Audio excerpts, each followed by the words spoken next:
Well, good morning, everyone. I've got no slides and I've got no written speech, I'll tell you that now. So we'll start from the beginning. 2040 will not succeed without the third sector, the voluntary sector in the town being a major part of it. The hostels around the town look after hundreds of young people. Without them being our main partner, or one of the main partners, forget 2040. They've got to be the major part of it. But also, you've got 17,000 people in the town what live in council housing. We boast in Luton that we're one of the first councils to get to band 3 on energy rating. To me, that's just not good enough. No good boasting about an old rating. Yesterday I had a meeting with some of the workforce from BTS. And an ambition has got to be to get all our own stock up to band B. And strangely enough, all the people, the half a dozen of the workforce at the meeting, 100% agree with that.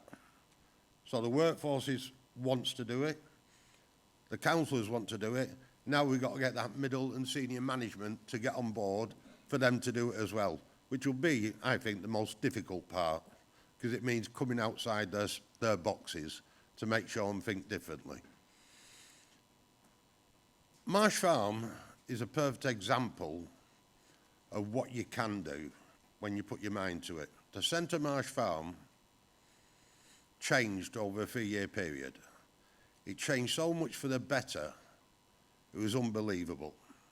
Where you had the old Pearly Centre, you had the flats there and everything else. Instead of playing around, we said, we will knock the lot down. Knock it all down, rebuild it, get it done properly. And about 6 months before it opened, I was stood outside Future's house. And a young lad came up, playing his music so loud on his ghetto blast, it was unbelievable. I said, what are you doing, you prawn? Quieten it down a bit. And he turned around and he says, I've been in jail for 3 years. And I don't believe what's happened up here. It's like I'm living in a different world. And he'd gone from the old and come back and seen the new. And that to me just shows you what you can do when you put your mind to it. But we have got a major problem. We've got over 1,200, the shelter figures don't take account that the 1,200 people we've got in temporary accommodation, nearly all in housing. A lot in hotels, so I'm not gonna, but nearly all in housing. But it's substandard, inadequate, not fit for purpose.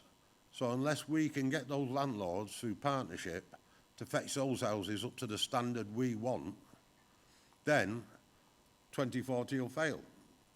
I believe the court cases next week about forcing landlords to register.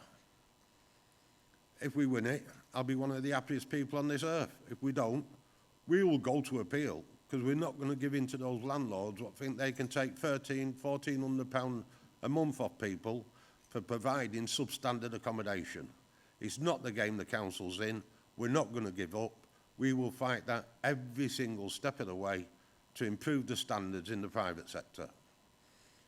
But the amount of young people in this town where the 2040 team have got to get hold of, and it's the kids what don't come along to the Scouts, they don't go to the Cubs, you know, they don't go playing cricket, they don't go playing the football, you can get to them anyway.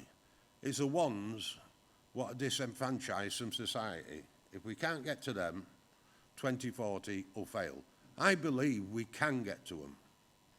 I believe we've got no choice but to get to them. And by getting to those kids at the very bottom of the pile and improving their lives, that'll improve everything all the way up the ladder. And that's got to be our target. We can always get to the nice people on this earth. They'll always come to the public meetings. They'll always talk to you. They'll always take part in surveys. What about that 40% what don't? You know, Saturday morning I was at my surgery. And I believe it's where the council needs to grow up.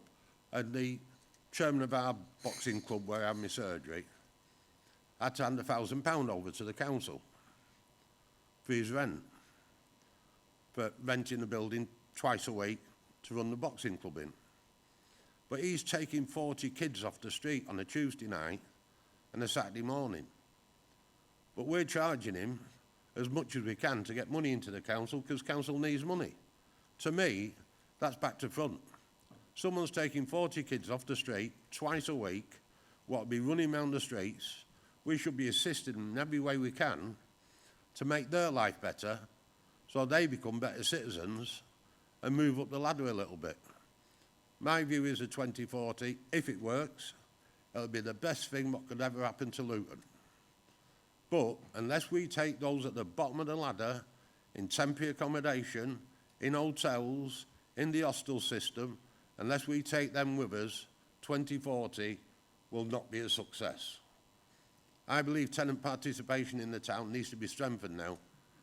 We've gone along quite well, but I believe the people what live in the private sector should also be part of tenant participation in the town, because they're the ones that are suffering the most. And by getting them on board, again, will improve their lives.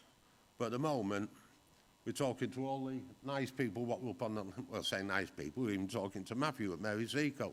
But all the people on that list, we're talking to them. I'd like to hear today how we get to the ones what never appear on those lists. How do you get to them?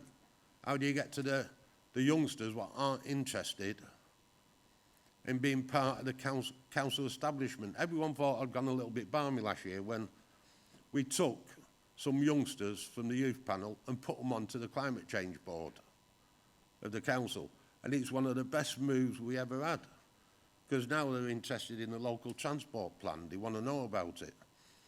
You know, come to our board and explain it to us. But it's opening up the council to everybody. And the quicker we do that, the better it'll be for everybody. But I just hope all the people looking after 2040 don't forget that bottom 10, 15%, what are very difficult to reach, don't necessarily want to be involved with the council because they see the council as this body over there and they'll get on with their own lives. We get to them, 2040 could be one of the biggest successes in this country. I'm not going to say too much more, because if I say too much, I'm bound to upset some of the officers, and I know you don't want me upsetting the officers today, but there is a few things we need to do. Energy, energy, and energy.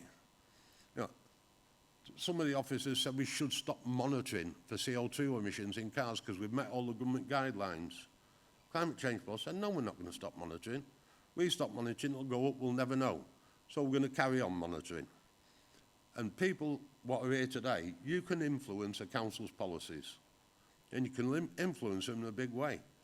I think the volunteer sector we got in Luton is brilliant. But do we use it enough? Do we cooperate with them enough? Do we do enough partnerships with them? I don't think we do.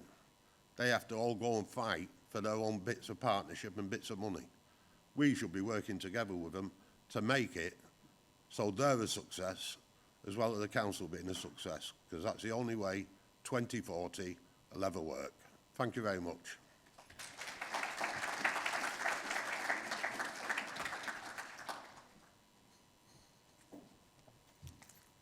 Thank you, Councillor Shaw. I'm not Dr. Lisa Mackenzie. My name's Claire Asprey, and I work in the Housing Strategy and Development team.